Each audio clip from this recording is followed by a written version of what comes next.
to hear him speak on the topic intelligent semiconductor. With a great respect and enthusiasm, I request Dr. Rajesh Kumar Jha to kindly take over the session and enlighten us with his expert insights. Thank you.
Very good morning to all of you. Just a small correction in the intro.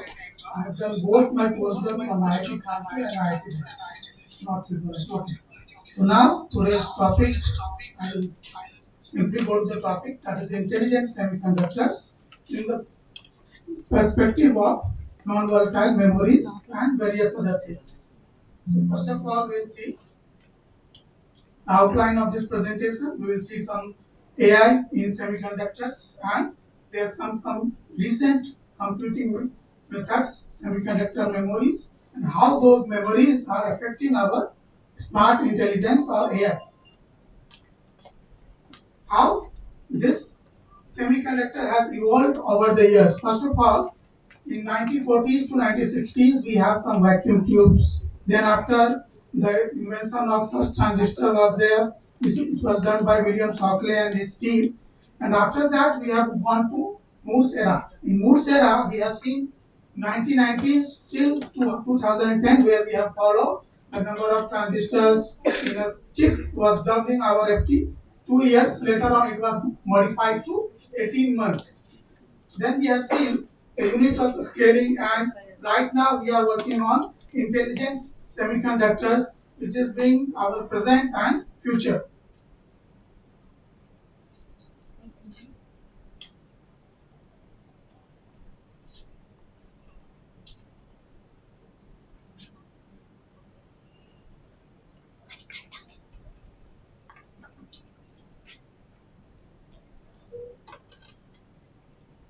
Why intelligence matters?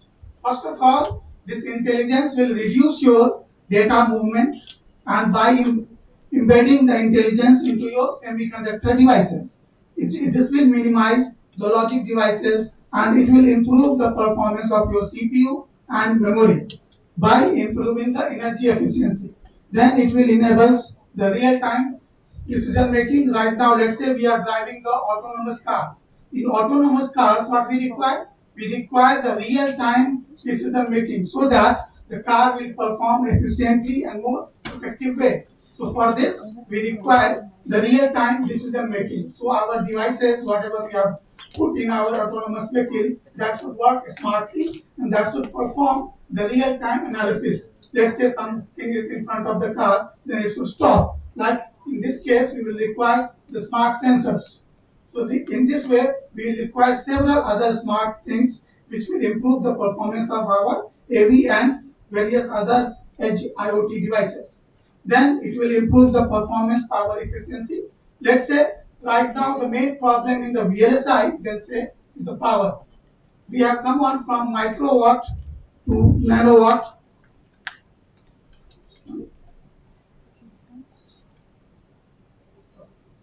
So in this way, we have to reduce the power of our devices. So we have to come down from milliwatt to microwatt, and if it is possible to nanowatt also. So in AI, we can reduce the power. How we can reduce the power? By doing the event-driven simulation.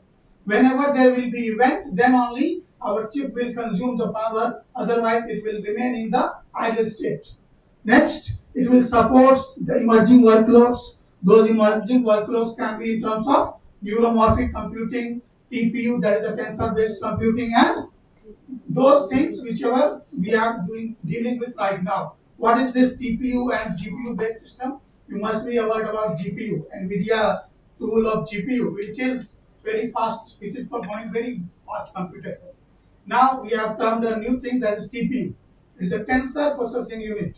It is 5 times more faster than the NVIDIA GPU. It is being invented by Google. Its version is TPU 5.0. It is 5 times faster than the NVIDIA GPU. So for all these things, we will require the smart semiconductor. Now, how this moves law, and it is being affected in the AI's era. First of all, end of traditional scaling. If you are, I assume all are you from ECE background, so you must be aware about the Moore's era. In Moore's era, we have followed from 1965 till 2010 or 15. From, you can see, a few micron technology node to a few nanometer. Exactly, we can say 7 nanometer. After 7 nanometer, the scaling of the conventional MOSFET was not possible. So to scale down from 7 nanometer to few nanometer like 1, 2, 3 and all, we have gone for the novel modern devices like TFET, that is the tunnel FET, FinFET, gate all around FET, and various other modern VLSI devices and FETs. So in this, we have raised the specialized AI hardware. This AI hardware, as we already talked about, GPU and TPU based processing units. And now we have to think about beyond our CMOS technology. Till now, we have used to implement any processor, any memory, we have used the CMOS logic. Now, to overcome this problem, the problem is more, you have to integrate more number of chips in a more number of transistors in a single chip. Now, if we cannot go beyond 7 nanometer by following the Moore's law, we cannot use the conventional CMOS. To overcome this problem, we had FFET and not normal CMOS, some, you can say, gate all around, and TFET and FinFETs. Now, in this, we can perform in-memory and near-memory computing that we will see in later slides. And intelligent per watt. In initial slide, I have told you power is the major concern in VLSI industry. We have to reduce the power. Actually, we cannot reduce the power. We have to optimize the power. In terms of, as we know, there is a trade-off between speed and power. So if you will increase the power, the speed will increase. Or if you have to increase the speed, you have to apply more power. But we cannot increase the power. So we have to optimize the speed as well as the power. Now, how this AI in our modern VLSI chips? First of all, it can be integrated into AI accelerators in terms of GPU and TPU cases. It will enable high speed parallel computations. How parallel? You all know, if you perform the parallel computations like pipelining and all, then we can improve the performance of normal processor as well as GPU and all. So next, there will be on-chip memory learning, the machine learning, which will enable the pattern recognition and adaptive control. Next is in-memory and near-memory. What is this in-memory and near-memory that we will see in the next slide? Neuromorphic computing. This is the most advanced computing techniques that we guys are following right now. That is neuromorphic computing. In neuromorphic computing, the terms neuro, you must be aware about the terms neuro, which must be dealing with our brain or mind. This is the brain inspired architecture. The neural network is the brain inspired architecture in which you will have the biological neurons. Those neurons will be connected through, you can say, even parallel or event driven processing. And those neurons or the artificial synapses is being used to process the neuromorphic computing. These synapses can be used or can be performed using the novel devices like FEFET, that is a ferroelectric field effect transistor, memristors, and RAM. Here RAM stands for resistive random access memory, which will act as a artificial synapses, which will support analog weight storage. Weight storage means, let's say you have some conductivity. Those conductivity will be assigned to some weight. Let's say you have a conductivity of 50 to some millisiemens. So all conductivity value will be assigned some weights, and based on those weights, they will perform the neuromorphic computing. It will be having very ultra low power operation.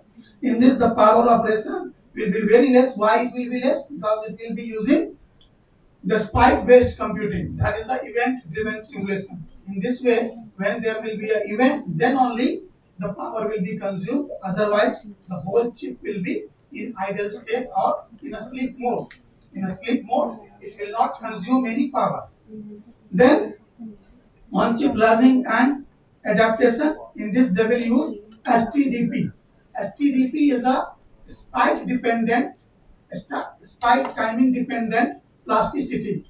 This help to decide the weight of the synapses and neurons. It is right now, it is very much applicable in our real life environment, autonomous vehicle, smart sensors, IoT devices, and low energy applications. How this neural processing units work? It will have a dedicated AI acceleration hardware, the massive parallelism. It will be, you can say, in millions of parallel tasks is being performed in this neural processing unit. Then you will have a low power, optimized for interference. This will deal with the sparsity and model compression, and it will have the integration with the advanced memory. So till now, whatever we have seen, we have talked about various computing techniques. In all the techniques, if you compare with the conventional processing unit, how the conventional processing unit works.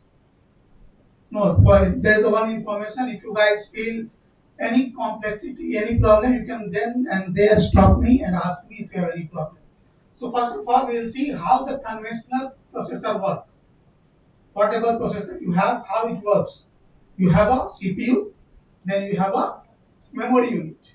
If you have to perform any operation, you will fetch the data from the memory, and that data will be fetched in CPU, and the CPU will perform the instruction of processing. And this, is there any drawback in this? Drawback is, if you will fetch the data from the memory, it will take some time. Let's say the millisecond. Now, this will decrease the performance of your processor. It will not be as fast as you want. So to overcome that problem, what we can do? If we are putting the memory nearby to the CPU, this will improve the time to fetch the data from millisecond to microsecond, or from few milliseconds to very less millisecond. Now, if I do the memory part in CPU itself, or in CPU in the memory itself, then our speed will be enhanced. That is called in-memory computing. We are performing the computing in memory itself. We have a memory block in which we will have the processor itself. Everything will be done in memory only, so that it will be very fast, and it can be used in smart devices and AI-enabled devices. It will solve the von Neumann bottleneck. What was the von Neumann bottleneck? That we have processor and memory separate. So it was taking a lot of time in comparison to the in-memory computing. Then it will enhance the parallel and energy efficient operations. It will be very much essential for AI and machine learning. And in-memory computing architecture will reduce the latency, means it will reduce the delay between the data fetching and the processing. It can be compatible with the recent memory technology, that is FDRAM, that is ferroelectric random access memory, RAM, SRAM, PCM. PCM stands for phase change memory, and emerging devices. These devices will help to perform the in-memory computing. Any problem till now? Now, FDRAM is, added additionally as compared to the CPU in this particular processing. in this processing unit, let's say you have a memory unit. Let's say it's FDRAM. In FDRAM memory unit itself, there will be your CPU or processing unit. So it will not have to fetch the data from external memory. The data will be available within the memory itself because processor is lying within the memory. Both processor and memory at the same block. So it will not have to fetch the data externally. That's why latency problem gets minimized. Yes, it's very simple. So both the things are there itself in a single chip. So latency will be not be there. So FDRAM and recent memory technology is compatible for those devices. You cannot use the earlier memory technology like flash and let's say the magnetic memories. You cannot use for this.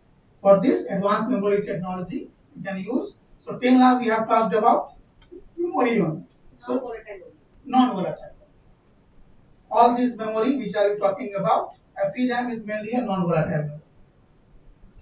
So we have talked about the memory part. So how memory will enhance your computation speed. So which type of memory you will use? I have named several types. FDRAM, RAM, PCM, you must be aware about SRAM, DRAM. So which type of memory you will use and why? So for that, we will see the several properties of the memory. First of all, which type of memory you will choose, volatile or non-volatile? It should be non-volatile. Then the writing speed, it should be very fast. You can see here, the flash memory will have the speed of,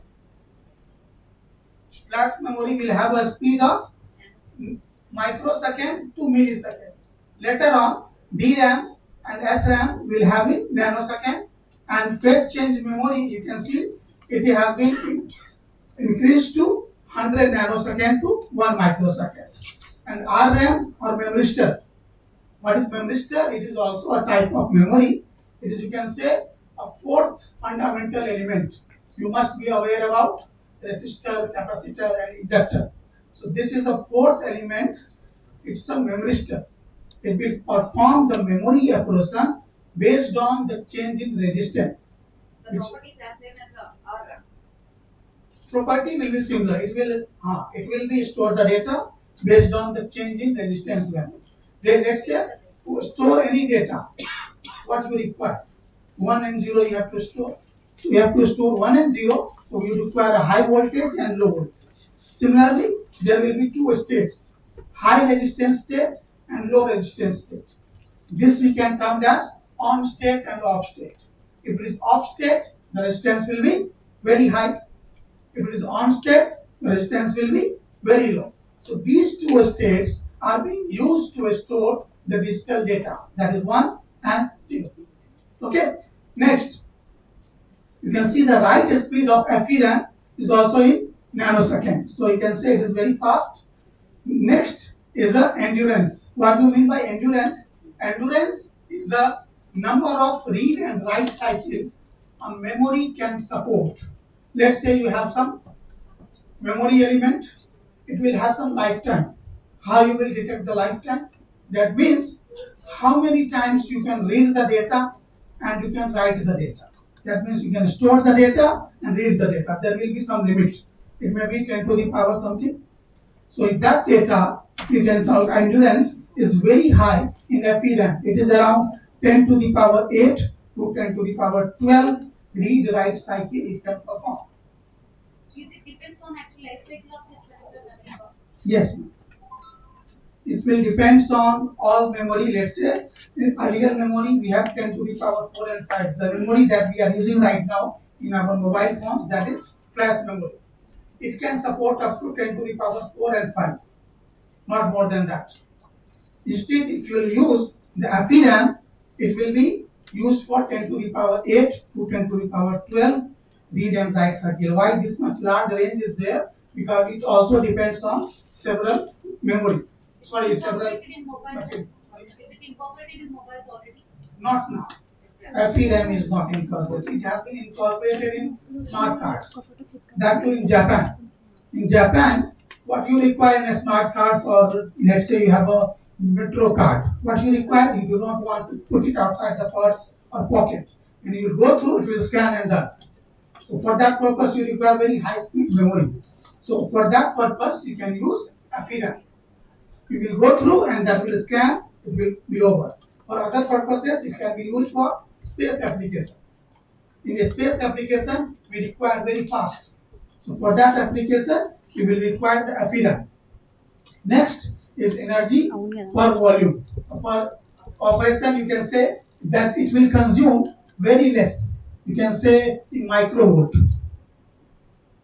In memory computing, compatibility will be very high in FDRAM, and it will be less in other memory RAMs, other memory, that is flash and DRAM that we are using right now.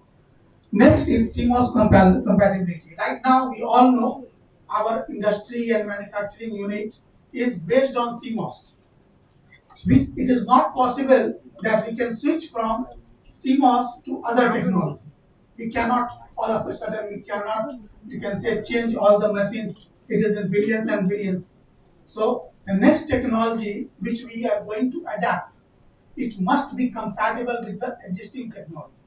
That is your CMOS. So in this FRAM, what happens? Whatever you will be using, that will be very much compatible with the CMOS technology. How? That we will see in detail. Next, the data retention time. The non-volatility depends on how much time it will retain the data. So in this, you can see the flash memory will be having very strong, and DRAM and SRAM is volatile anyway. And in FRAM, it can store the data nearly around 10 years. All this data which I am telling you, it's not a theoretical data. I will tell in detail. All are experimental data which has been computed by my own. All are experimental data. Then you must assume how we have tested for 10 years. Any curiosity? How we have tested for 10 years? Actually, I have done a PhD in 20, right now in 25. How can I say the device which I made will work for 10 years? Is it existed before 10 years? It was not existing. In that case, not defined. That is what I am telling you. You must be having curiosity to know if you have fabricated the device 5 years back and you are saying that it will be work for 10 years. How is it possible? It is possible. There are certain tools, you can say very hard-end hardware tools from US-based Radiant Technology ferroelectric tester. In that, what we are doing, in memory, what we are doing, we are reading and writing the data. So same test we are performing at a very higher speed. Let's say we are performing the reading and writing the data over the time for 10 to the power 5 or 10 to the power 6 seconds. It will, the test going to for 2 to 3 days. After 2 to 3 days, we can reach up to 10 to the power 4 and 10 to the power 5. After that, we have measured the data which we have stored, how much leakage happened. So based on that, we have extrapolated the graph, and we got to know after 10 years, that is 10 to the power 8 seconds, the data will not be degraded.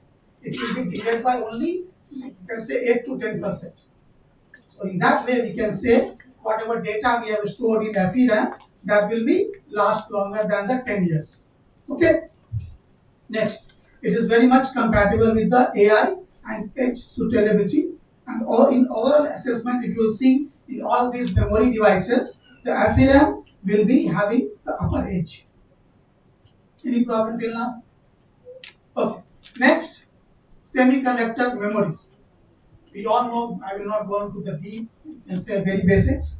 First, non-volatile and volatile. volatile memory, you all must be knowing about DRAM, SRAM, standalone memories, and then baseline memory that we are using right now, that is flash memory. All your mobile RAM working on flash RAM only, that is based on either NOR based or NAND based. Now, there are certain memories which are in the prototypical phase. These are the FERAM, PCM, that is the phase change memory, MRAM, that is the magnetic RAM, and STT-RAM, that is the spintronics based memory. Next generation memory, that is your emerging memories are FEFET and FTJ. FEFET we have discussed, that is a ferroelectric field effect transistor, and FTJ is a ferroelectric tunnel junction. It will having more smaller area than FEFET. It is the next generation memory. Next, RERAM, it must be classified into electrochemical, metal oxide bipolar filamentary, metal oxide unipolar, bipolar, then watt memory, carbon memory, micromolecular, and molecular memory. All these four are 2D material based memories. Next, how FERAM can be used as a in-memory computing. First of all, FERAM stands for ferroelectric random access memory. In ferroelectricity, there is a property called polarization. That property is only being used to store the data. How that we'll see. For the time being, that property, that is the polarization based data storage and processing, it helps and eliminates the von Neumann bottleneck and the map operation and FERAM arrays. It will be very much useful. High endurance, that is around 10 to the power 8 to 10 to the power 12. Then CMOS compatible, which makes it more suitable. What is flash memory?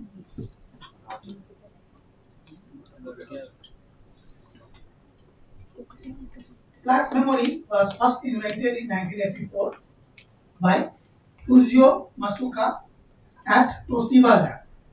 In 1991 and 1992, the flash memory was in production. Right now, you must be aware about the Micron technologies. It is a leading industry in fabricating the flash memory.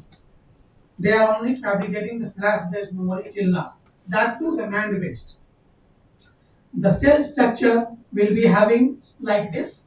Here you can see it is very much similar to the FET, that is the field effect transistor. Here, only one change is there. As you can see, are you able to absorb any change in the CMOS structure? What is the change? Yes, the gate structure has been changed. In the CMOS, we have a silicon oxide, then polysilicon. But in flash memory based system, we have two gates. One is floating gate, and then we have a fixed gate. Floating gate will be used to store the data, to trap the data. How the transistor works? If you apply the voltage, the charge gets to the gate terminal and it is going to be trapped. So those charges which are being trapped, that will use to store the data. Now, if you have to remove the data, what you will do? First, if you have applied the high voltage to store the data, then you will apply the low voltage. Just reverse. Just reverse for Vg to write the data and minus Vg to read the data. That is being used to store and read the data from flash memory. What is the challenge now? According to Moore's law, the challenge is the tunnel oxide. Right now, let's say we are going at 7 nanometers. Are we using silicon oxide? No. Why we are not using? We can have the more thickness. Not avoid the prevention of the data leakage. There is a simple formula in VLSI process and VLSI technology, that is COX will be equals to epsilon naught epsilon r by d. Is it? Yes. In this, epsilon r is what? Epsilon naught anyway is a constant. Epsilon r is a relative permittivity or a dielectric constant. In that way, if you have to maintain the capacitance value constant, what you can do? You have to reduce the thickness. Either way, if we are using the higher dielectric value, the higher epsilon R value, in that way we can reduce the thickness D and we can maintain the same capacitance. So we are not using silicon oxide. What is the dielectric constant of silicon oxide? SiO2, yeah. It's dielectric constant. It is around 3.95. So if we have to use the higher K, we can use the high K dielectric material like hafnium oxide. It is having around 15 to 25. Aluminium oxide, it is having around 9. In ferroelectric, it is ranging around thousands. Is it called blocking oxide or? Yes, blocking oxide. What you require thick layer, but at the same time your capacitance should not increase or decrease. So what we can do? We can maintain the higher thickness by increasing the epsilon R value higher, so that the leakage will not be more. Okay. Now what is the challenges of this flash memory?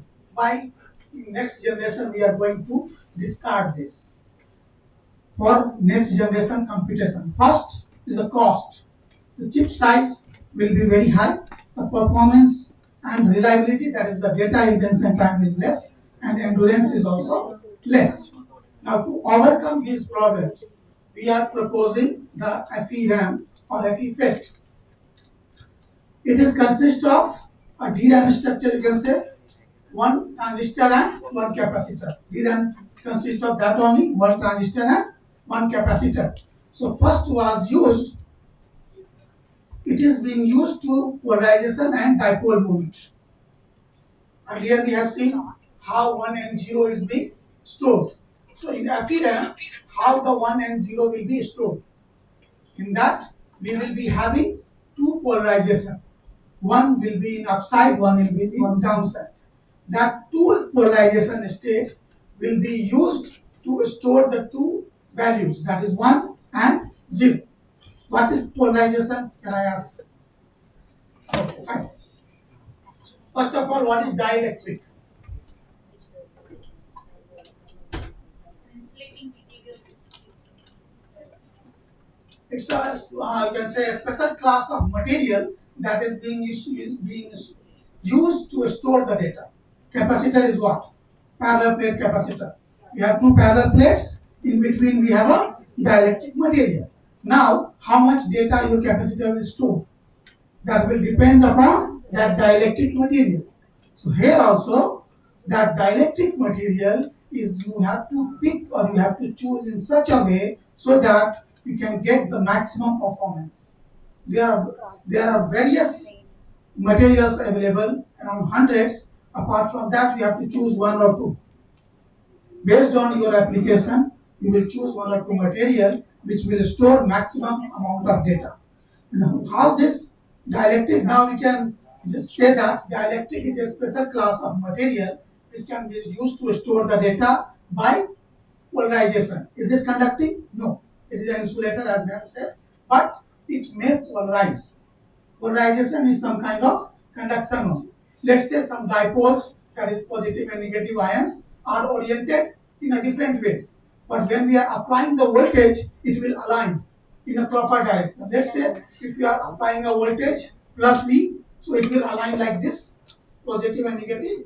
And if you are applying the negative voltage, it will align like this.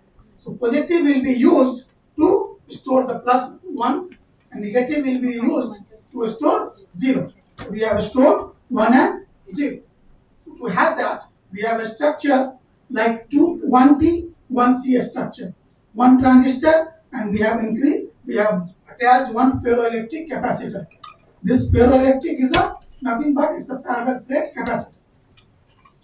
What is the problem with this? It had a problem that it had a destructive readout. What do you mean by destructive readout? Destructive means once you have read the data, that data will be vanished. Destruction. So what you require in conventional DRAM, you must be aware that we have to provide the continuous refresh cycle. To work DRAM, We have to provide a continuous refresh cycle. What is this refresh cycle? That means we have to provide the write again, because after every read the data is being vanished or destructed. So to overcome this problem, the researcher has proposed the new structure, which is two transistor, two capacitor FEFET. In this, we will have two FEFET, two transistor and two ferroelectric capacitor. So that you will not have to do the continuous refresh cycle. Now, can you tell me what can be the drawback of this structure? First, the area will be very high. Earlier we are using 1T, 1C. Now we are using 2T, 2C. So your area will be twice.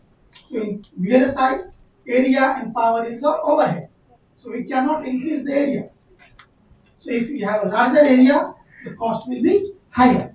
So what I have proposed, that is a 1T FEFET.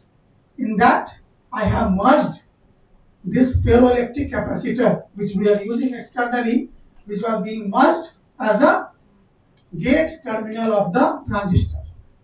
Only one transistor. Earlier, first we had 1T, 1C, then we had 2T, 2C. Now we have proposed that is 1T structure. In that, we have one transistor. In this, the gate terminal or gate material, which were used earlier by silicon oxide, that is being replaced by ferroelectric material. Okay? So the electric constant of that material. I will tell you now. I have used 2-3 materials. It must be higher than silicon oxide. It must be higher than 10. Okay, I have used certain materials which have 1000 also. Now, in this 1T FEFET, also there is some issues like ferroelectric film scaling. If you use some ideal ferroelectric material like PZT, that is a lead zirconium titanate, BIT, that is a bismuth titanate, those material, if you have to use as a ferroelectric material, you have to use a particular thickness that must be more than 100 nanometers. That is also a problem in VLSI industry. You have to reduce the chance. So that is also a problem. Next, data retention and thermodynamic stability. Before proceeding, I must ask one thing. Do you guys having material background? No? So I will skip those things. I will not go into detail. Okay, fine. So, why we have chosen FERAM? Because it has the write time less than 150 nanosecond, which is 1000 times faster than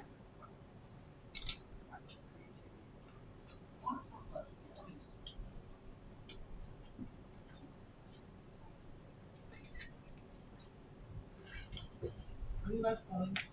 Yes. Next, everything will be experimental. The work done by me. PhD, some PhD, some.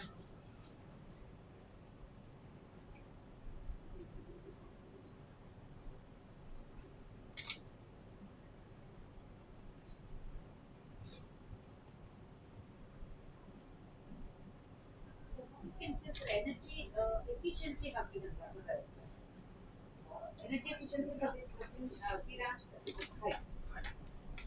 How can you define that energy efficiency? Energy, let's say to write any data, you have to provide the voltage. Yeah. To read any data, you have to provide the voltage. To read the data, you have to provide very less voltage. There are some sense amplifiers which will be used, very minute current will amplify. To read and write the data, you will require very less energy.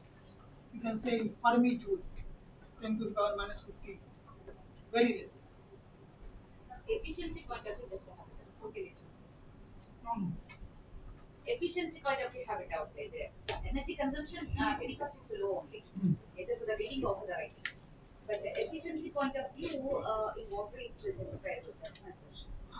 In efficiency point of view, let's say efficiency means whatever input you are providing and how it is responding. Yes. In like VLSI also, in FEFET, let's say if you are providing very less voltage, let's say I am providing 1 volt. So that 1 volt, how my device is being affected and responding. If it is taking the 1 volt, I will go to the next slide. After 2 slides, I will come to that matter. that thing is there. So in FERAM we have very higher write speed, low power. We have applied around 1.5 volt. In comparison to 10 to 14 volt for double EPROM, I have used 1.5 volt. Then data reliability, endurance, it can work in the temperature of 125 degrees C. Earlier in the very beginning I told the FERAM is being used in space application. In a space application, your temperature will be very high. So it can understand up to 125 degrees. Current technology node that is being used to fabricate FERAM is 130 nanometer in Japan. It is being fabricated in Japan right now. FERAM will not be affected by the magnetic field. That is also one of the reasons it is being used in space. Then radiation resistance, and it is also having some constants like higher in cost and low storage density. This will answer your one of the question that why we are not using this as a hard disk. In hard disk we require 1 TB, 2 TB, but FERAM will not provide you that. So we have a lagging in storage density. Now in this 1T FERAM structure, the gate dielectric will be replaced by the ferroelectric material. It's smaller in size and it will be very cost effective. But you can say there will be a problem. If you will directly deposit the ferroelectric material on silicon gate, what will happen? There will be some mismatch. The interface will not be proper. One will be having very high dielectric constant, one is having very low. So there are various other things like lattice constant and all. Those things are material properties, so I will not go deep into that. So exactly you can see there is a lattice mismatch between two materials, so that will increase the leakage. So to overcome that problem, we have to introduce one more layer, and that one more layer will make this structure name is MFIS. Here you can see the structure is metal, ferroelectric and silicon. That is MFS. Now what I am proposing one insulator between silicon and ferroelectric.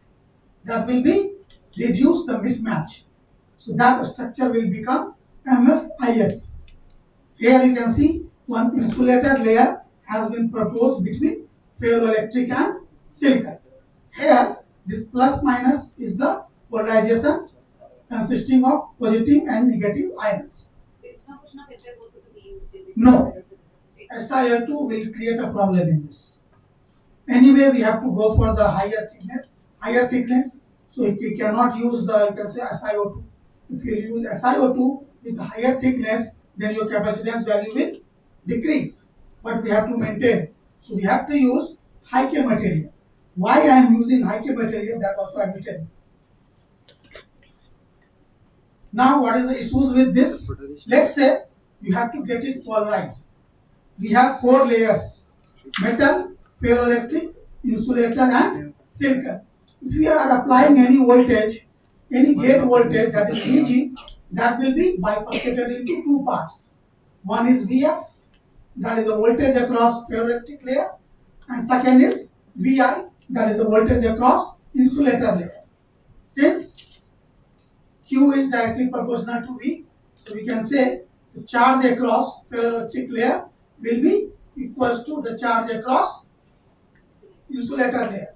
So here we have to use what we want. The maximum voltage should be dropped across the ferroelectric layer. Whatever voltage we are applying, we want our, you can say, aim is to drop maximum voltage across the ferroelectric layer so that we can achieve maximum polarization. Okay, and we have to have VF should be very, very less than VI. To get this, we have to have CF, that is the capacitance across ferroelectric layer should be very, very high in comparison to insulator. Then only the ferroelectric layer will provide you maximum polarization. So the solution is we will have large Ci and high K dielectric. Why we are using high K? First of all, what is high K? Small CA, what is the losses? It's a small. A small Ci. Yes, small CA, the large will be CF. Okay. Now, what is high K dielectric? How can we define high K dielectric? There must be some range. That range is not specifically defined, but as a researcher, what we are following, more than 7. If some material is having more than 7, that is termed as high K material. In your course book and textbook, you can see only silicon oxide. That is having 3.94, and silicon is having around 11.9. Anyway, silicon is not a dielectric. We are not using that. If you use silicon, automatically it will become silicon oxide. How? Because silicon is having the tendency, if you keep it in open space, it will oxidize. So it will be ultimately silicon oxide. So now, any material which is having the dielectric constant more than 7 is termed as high K dielectric, and the reference point is silicon nitride. Okay. Now you can say in this structure, this is a conventional structure where for a same COX you can use 1.5 nanometer of silicon oxide. But what we want, if you use the 1.5 nanometer of silicon oxide, what will be the problem? The problem will be the leakage current. The leakage will be very high. Now to overcome this problem, we have to have very thick oxide. That thick oxide, let's say if I am using the high K dielectric, we can provide 6 nanometer. That means the oxide thickness will be improved 4 times. With the same COX value, by using the high K material, we can increase the thickness 4 times. So it will reduce your leakage current. What is the 6 nanometers? It's a 60 angstrom oxide thickness. It's reduced to 6 nanometers. Let's say you have to provide the COX. COX will be constant. For same COX, if you are using silicon oxide, you can use only the thickness 1.5 nanometer or 15 angstrom. But if you use the high K material, silicon nitride, then for the same COX value, you can have the thickness 6 nanometer or 60 angstrom, which is 4 times higher than the silicon oxide. If it is 4 times higher, definitely it will reduce the leakage. Now, what is the motivation behind choosing this high K material? First of all, it can provide you the larger thickness, low leakage current, and low power dissipation. How low power dissipation? Because the leakage will be less. In the device, there are around 10 to 12 types of leakage current. Those who are teaching maybe semiconductor devices or not, there are 10 to 12 types of leakage current. So if we use high K material, in that 10 to 12 types of leakage current, the gate leakage is the more prominent one. Gate. Yeah. Large physical thickness you are specifying with this particular. Is it actually looking to optimize the size of the effect? Yes. Let's say you have one transistor at 180 nanometer node, one transistor at 22 nanometer node, which will be having higher leakage current with the same thickness of silicon oxide. Anyway, we have to reduce for 22 nanometer. But the problem is, if you reduce the silicon oxide, it cannot hold. So that we have to increase the thickness. But we cannot use SiO2 for that. If I use SiO2 with more thickness, the COX value will reduce. We have to maintain that. Then we have to increase the epsilon R value. Means high K material. If you use, it will improve the leakage current by providing the more thickness. More thickness means very huge boundary. It cannot cross that. The charge will not be leakage. Now, what was the objective? Our objective is to fabricate a ferroelectric RAM. Our objective is to fabricate a ferroelectric RAM. For that, we can fabricate 3 structures. First is MFS, that is we have seen, metal, ferroelectric and silicon capacitor. Second, MIS, to optimize the insulator layer thickness. And third and final one is MFIS and MFIM, MFIS you know, MFIM only change upon silicon we are depositing one more metal layer. It will improve something that we will see. Then we have gone to electrical and optical characterization, structural characterization. What is ferroelectric material? Earlier we have discussed this. It is a special class of dielectric material which is being used as a polarizing element, and the majority of the polarization will be dominated by the ionic polarization. Any questions from online? Online people are also there. Yes, yes. Sir, Okay. is the execution procedure software is continued with HSpice or any other software? Software also you can use. That is either you can use Silvaco or more advanced one that I am using right now. It's Centaurus. The Centaurus TCAD is an presently now it is available in crack version, right, sir? Not in universal. Don't ask this question onward. I'll tell you after that. Okay. Okay. Anyway, for you I am telling, do you guys have C2S plant?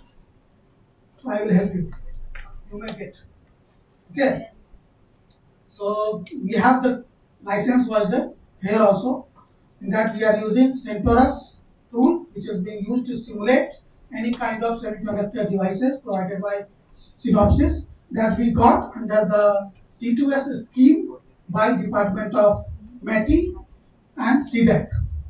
We have 4 to 5 tools: Synopsys, Cadence, Silvaco, Siemens. I will help you how to apply for that. Okay. So again, come back to our ferroelectric problem. Here in ferroelectric, major thing is polarization. And you can ask how it is non-volatile. Here, as you can see this hysteresis curve. If you are applying a voltage, the ferroelectric material will be polarized. It will be polarized up to the limit PS. This is called saturation polarization. Now, after polarization, we will remove the voltage. If you will remove the voltage, what will happen? It will come down. It will come down to a certain level. Let's say you are applying 0 voltage, still it is having some polarization value. That is known as remnant polarization or residual polarization. This is only helping us to make this material as a non-volatile. We have removed the voltage, still it is holding the data. This polarization, remnant polarization property is only property which is helping to achieve that. Now, if you have to depolarize, you will apply the voltage in reverse direction so that it will be having just opposite. It will having two stable states.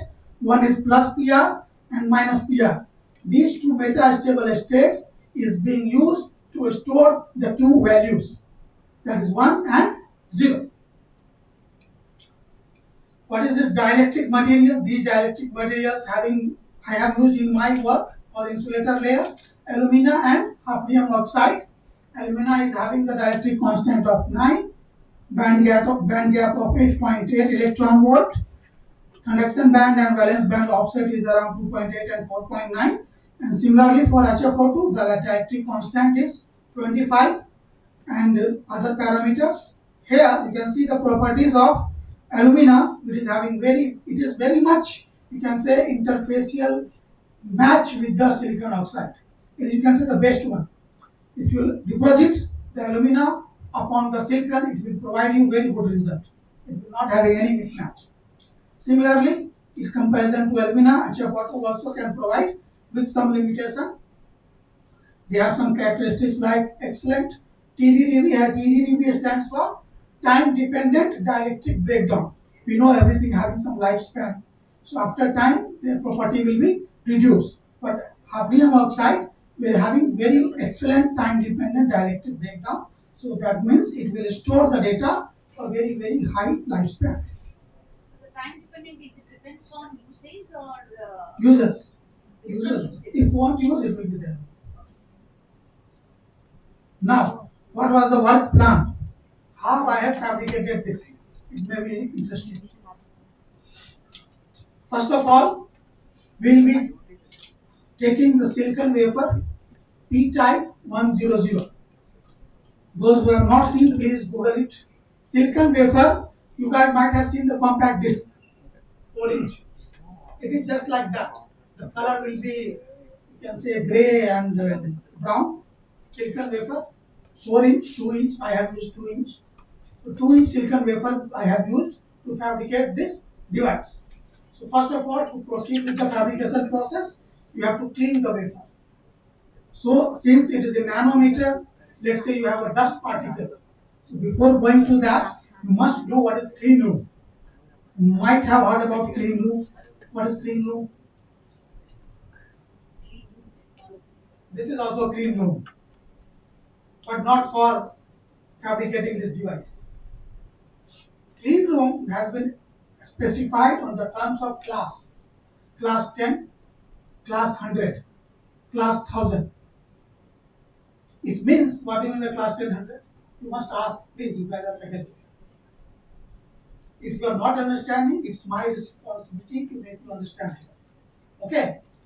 Here, class 10 means in 1 cubic feet. Let's say this is 1 cubic feet area, a volume.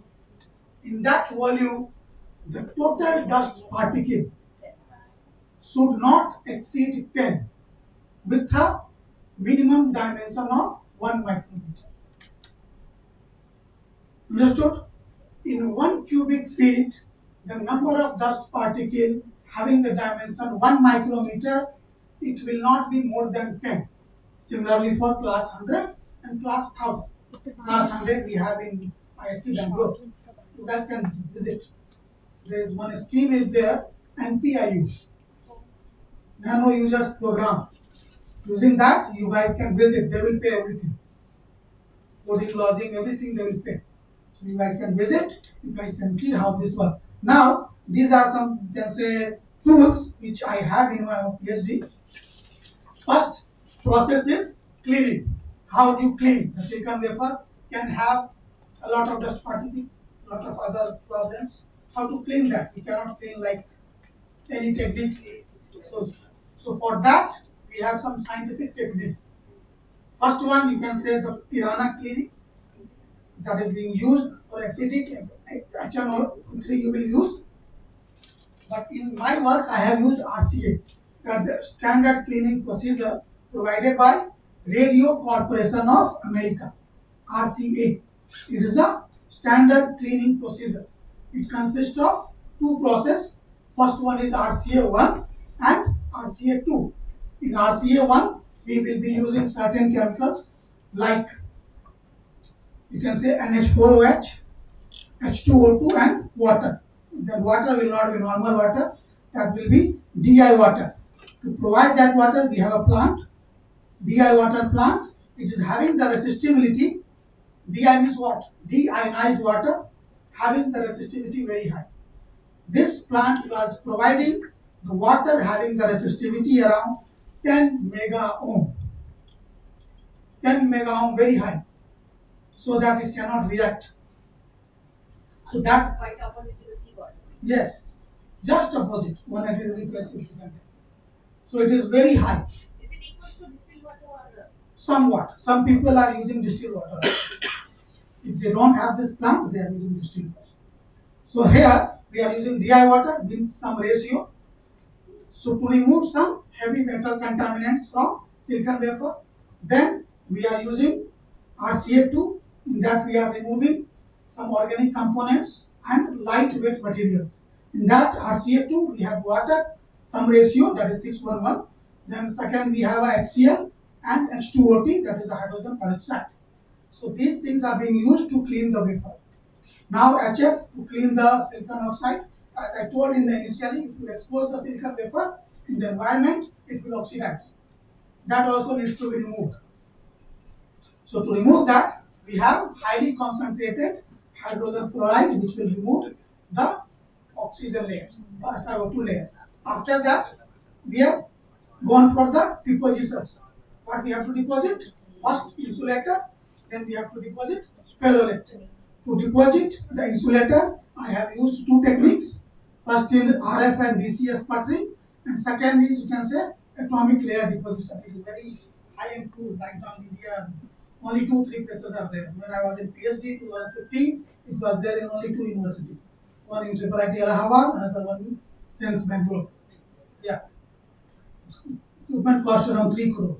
ALD only I'm talking about. RFS sputtering is cheap. Comparison to that is around 40 lakhs. Okay, so I have used these 2 techniques. So to deposit any material, we have to use 2 techniques. First can be CVD, that is a chemical vapor deposition technique. Second is a PVD, that is a physical vapor deposition technique. Here, RF and DC sputtering is a PVD technique. In PVD technique, what happens? We are using, let's say we have to deposit aluminum. So we will take a pure alumina target. One alumina target will be there. Let's say this is a pure alumina target. We'll fix it like this. And we have a silicon wafer. We'll fix it like this. Now, first we have to perform the vacuum. The vacuum, that to be in 10 to the power minus 7 to minus 8 millibar. Very high vacuum. That is being achieved to pump out all the dust particles. In chamber, whatever dust particle is there, we have to remove. That is being used for diffusion. We can use the turbo pump. It's very high costly pump, around 7 to 8 lakhs. That pump is being used to pump out all the dust particle in 10 to the power minus 8. Then we are providing the argon gas. Let's say now we are providing the argon gas in the chamber, and we are providing the voltage between the target, that is alumina, and silicon. First is positive and negative. Now, in a vacuum, if we have provided the inert gas and we have applied the voltage, what will happen? We will have very high energetic gas particles which may strike to the positive part, it will be attracted. So those energetic argon atoms will strike to the alumina. When it will strike, it will break something. It will break. After breaking, it will deposit on silicon. How it will deposit on silicon? Why it will not go here and there? Because we are providing the negative voltage at silicon, which will attract them. So if you want the uniform, so you can use the rotational silicon chamber so that the silicon wafer will be rotating. And likewise, atom by atom it will be deposited physically. That is why it is known as physical vapor deposition technique. Is it the form of like a liquid or a solid? It's the atom physical only, not liquid. In PVD we cannot use any liquid. For liquid we have CVD. That is a chemical vapor deposition technique. In that, as the name suggests, atomic layer deposition, it means it will deposit the material layer by layer. You can say, I have used it. In one cycle, it was depositing around 0.14 nanometer per cycle. So we can have the precise control. If I have to deposit 2 nanometer, I will deposit 2 nanometer. Now after that, we have to measure the thickness. To measure the thickness, we have ellipsometer, which will use to measure that much of thin layer. This of aluminum. Aluminum, yes, whatever we have deposited. 2 nanometer, 3 nanometer, 5 nanometer, all these things will be measured using ellipsometer. Then, some techniques we have to, let's say we have deposited some material. In material, there will be some cracks, deformation, or unevenness. So we have to make it uniform. So for that, we have to heat it. That heating process is known as annealing process. In that, it will comfort, it will relax the film, whatever tension or stress is there in the film, it will relax, and after that, you can use it for your purpose. Okay? And after deposition this, we can use the ferroelectric deposition. For ferroelectric deposition, I have used only sputtering because their raw material for ALD was very costly. To be very frank. So we have used only RF and DC sputtering. Next was to deposit the metal layer. To deposit the metal layer, we have used thermal evaporator technique. In that we have aluminum rods, and we can use sputtering also. We can use metal target and we can deposit. That is also not a problem. But what I have used, thermal evaporator, we have used aluminum rods, we have evaporated, and we have got the metal contacts.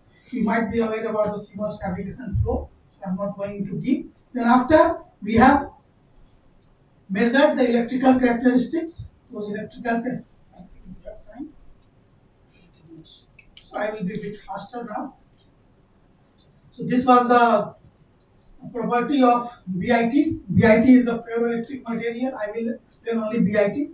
BIT is a ferroelectric film, that material which we have used to deposit for RF sputting, that was 99.99% pure. Purity was that much of high. And base pressure and working pressure was like this. We have used argon flow 5 SCCM. SCCM is a standard cubic centimeter per minute. This is the unit of gas flow. And the power which we have used was 100 watt. And substrate temperature was room temperature only. And deposition rate, which what we have achieved, is 4 nanometer per minute. In minute, it was depositing 4 nanometer using RF sputtering. This is the technique. You can say structural parameters, XRD, and refractive index. Using that, we got to know whatever material we have deposited is of same constituent or not. I will not go into the XRD. Then this is the FECM image. SEM means scanning electron microscopy. It can measure the thickness and surface roughness in nanometer. So here we can measure the film roughness, film morphology, and the constituent of the film. Let's say I have deposited BIT, so it must be having Bi atom, Pi atom, and oxygen atom. So all these things we can map using this technique. That is called EDS, electron dispersive spectroscopy. Next, then we will go to electrical characterization. Electrical characterization, we have measured the CV, that is the capacitance versus voltage. Then leakage current, that is the time, and leakage current density. Here you can see the leakage current in the range of micrometer. And the CV, for memory, you have to measure the memory window. Memory window means in a particular, here you can see the width of the CV. It is a dual slope. Dual slope, that means we have swept the voltage from -10 to +10. Here you can see the width of this -10 to +10, again -10. So there will be a width. So that width should be maximum. If it will be maximum, that much data it will store. So ultimate goal was to achieve maximum memory window. So here MFS structure has, in this I have not deposited the insulator, only metal, ferroelectric, and silicon. So it has provided me the 3.3 volt of memory window. We have also measured the dielectric constant. Here you can see I have told you the dielectric constant of alumina is 9, but it is not a constant. With frequency and temperature it will vary. Anyway, this is for BIT. For BIT film, how the dielectric constant has varied with respect to frequency and with respect to temperature. Here you can see it has varied from 25 to 125. So dielectric constant will be varying according to temperature and frequency. And here, next is hysteresis, what we have shown in the polarization graph. Here, this is the experimental data. Whatever we have achieved, this is the hysteresis. This has been also achieved from 1 volt to 10 volt. We have applied for 1 volt, 2 volt, 3 volt. The width was increasing, the polarization was also increasing. These things have been measured using ferroelectric tester. One dedicated machine is there which is being used to measure this memory capacity and memory parameters. One is polarization, second was remnant charge, that is remnant polarization. This much charge it will store according to the voltage. Next, how I have measured the endurance. This is the endurance. We have measured the polarization by providing the PUND test. PUND, PUND, that is positive up, negative down. As I told you, you have to provide continuous read and write pulse. Let's say for positive pulse, you are writing the data. So negative pulse, you are reading the data. So continuous read write, you have to provide in very faster way, having the pulse delay of microsecond, or sometimes nanosecond also. So this is how you can say there is no degradation. You can see there is a straight line. No degradation up to 10 to the power 4. Similarly, this has been made to maintain, to measure the, you can say, data intention time and all. Next, anyway, I will skip this thing. This is for another material. I don't have time to do that. For BIT only I will do. Dielectric film we have deposited. Yeah. This is the result of MFIS structure. In this, the BIT, that is our ferroelectric film, was deposited on ALD deposited hafnium oxide. Here hafnium oxide was deposited using PEALD. ALD, you know, atomic layer deposition. PE means plasma enhanced, in which we have used plasma to assist or to grow the hafnium layer very faster. Here you can see the width is very high. Maximum memory window is 6.3. Earlier in MFS structure we had 3.3 volt. So the memory window, that is the charge storing capacity, has been increased twice. Similarly, the leakage current has been reduced, and you can see the endurance and data retention time I have measured up to 10 to the power 14. This is the endurance. In first slide we have seen the endurance of FERAM was 10 to the power 8 to 10 to the power 12, 13. So here I have measured from 10 to the power 14. You can see how it is degrading. As we are going to the higher cycle, this line is getting sloped. If you go higher, it will go somewhere, it will meet. That means where your device will not touch. So till 10 to the power 14, there is no significant degradation. So we can use up to this point. Okay. Now, the problem of this device was, as I told you very beginning, that we have to use very higher thickness. That is more than 100 nanometer. Let's say to achieve this phenomena, we have to use the ferroelectric thickness of 100 nanometer, or more than that. But in current scenario, it is not possible. You cannot use that. So we have introduced one material, HFO2. This HFO2 material having the property that it can produce the same memory characteristics in sub-nanometer region, which BIT was performing in 100 nanometer or more than 100 nanometer. That HFO2 will be providing in sub-nanometer, that is less than 10 nanometer. So right now, whatever FEFET is being fabricated, that is being fabricated based on HFO2 only.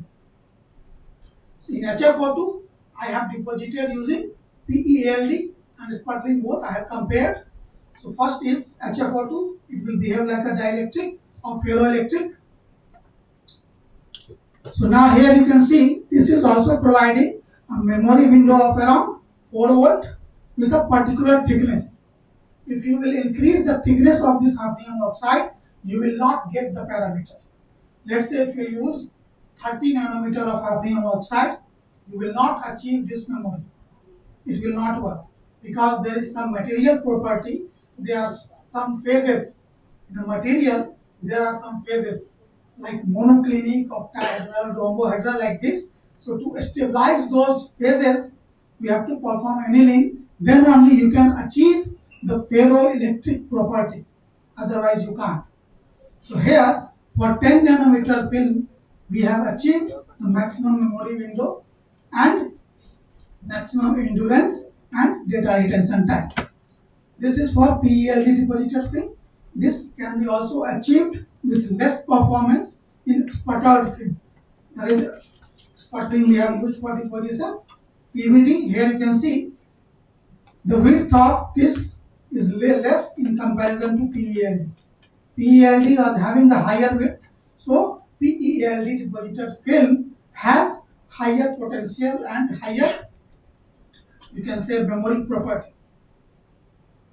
This was a summary of my work which I have done. I have used two ferroelectric material. First was BIT, that was bismuth titanate. Second was SBT, that was a strontium bismuth tantalate, which I have not discussed due to time constraint. Then to overcome the problem of scaling, I have used hafnium oxide.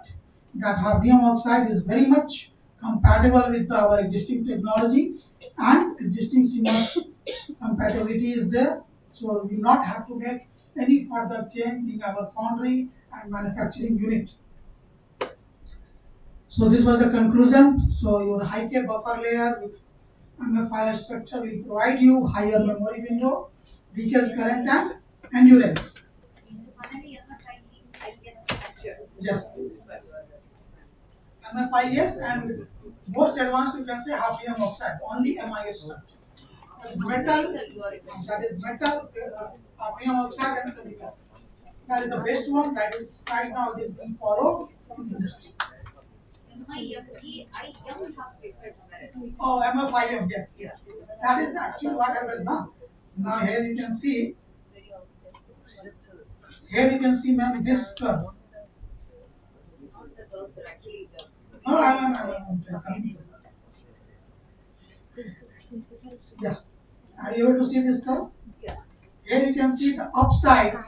Whatever theoretical curve I have shown you, both were saturated.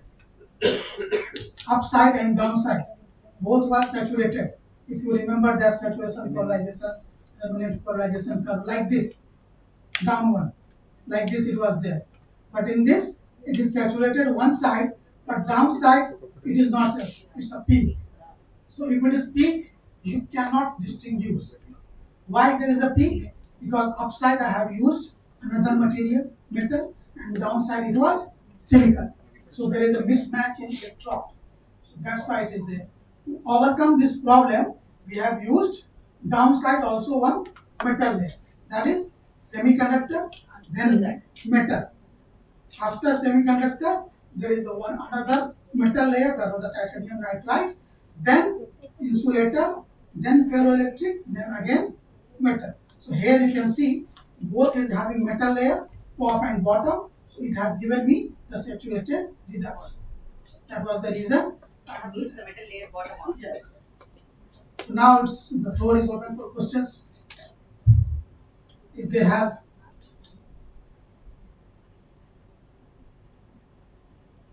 Sir, up to how many nanometers is possible in Silvaco, sir? Silvaco, it's a theoretical limits. We can go to And not in critical limits, sir. If you want to perform in a research point of view, research point of view. So depends on your material. Let's say if you are using hafnium, so you must use less than 10 nanometer. it's a GA fit, sir. GA FET, that is gate all around FET. Yes, sir. For gate all around FET, it must be less than 10 nanometer. But it is not exactly showing that 10 nanometer in Silvaco, sir. We are trying to perform. It is taking the dimension in micrometers. Athena you are using or Atlas. Tina, sir. Athena, no? So if we take in micrometer 0.010, you can give one of my junior has simulated for different material. You can change the thickness also. It may not support some nanometer, so you can increase the thickness. If you go for a, you can say better one, then in Centaurus it is taking 1 or 2 nanometer also. I am simulating for 1 and 2 nanometer. 130 nanometers and there is no shown, sir, with this particular technology. Is it mean like a 0.1 pico? Like 130. 130 nano. 130 you cannot give 1. 0.1. No. It's a 0.1 micro. Okay. 130 nano. 130 nanometer means the gate length will be 130 nanometers.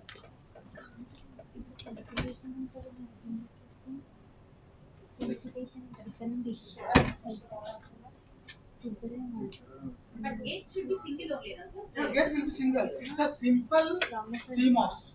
Only I have changed the gate materials, nothing else.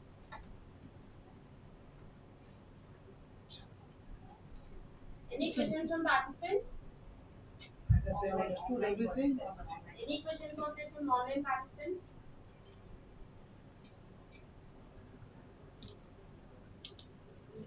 Any question?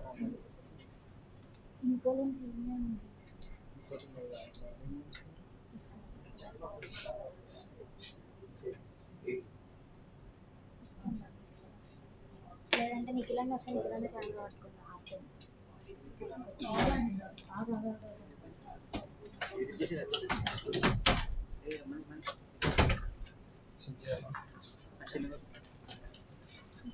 ఫోన్లో మంచిగా వేసాను ఫోన్లో మంచిగా video photo ఫోన్లో మంచిది camera రాసిన ఫోన్లో Sir, any questions from online participants?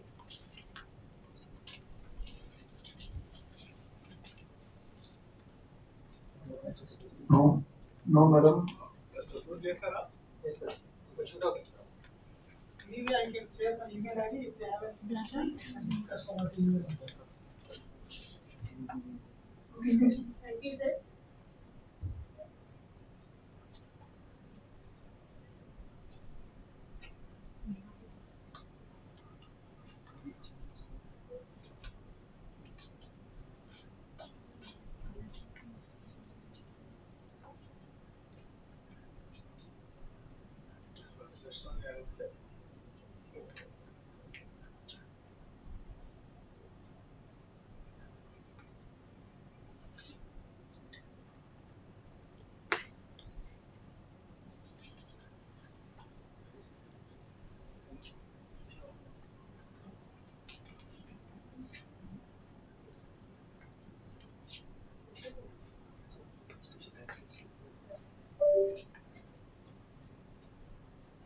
Thank you, sir, for giving an insights throughout the VLSI research. So now I request Principal sir and Dr. Prasanna Kumar sir to demonstrate the speaker.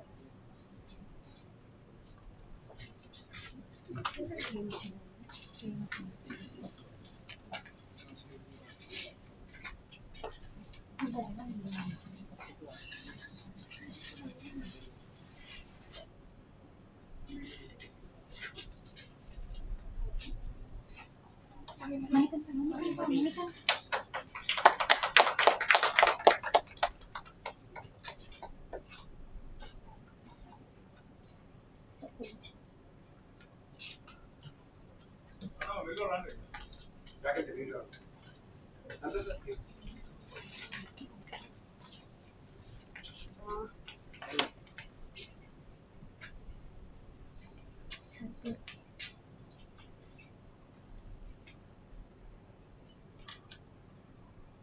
Manikanta జరుగు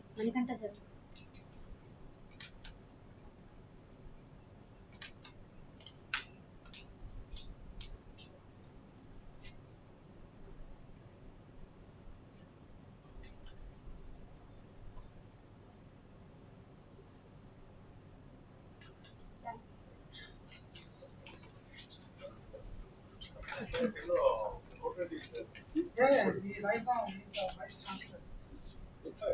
King White.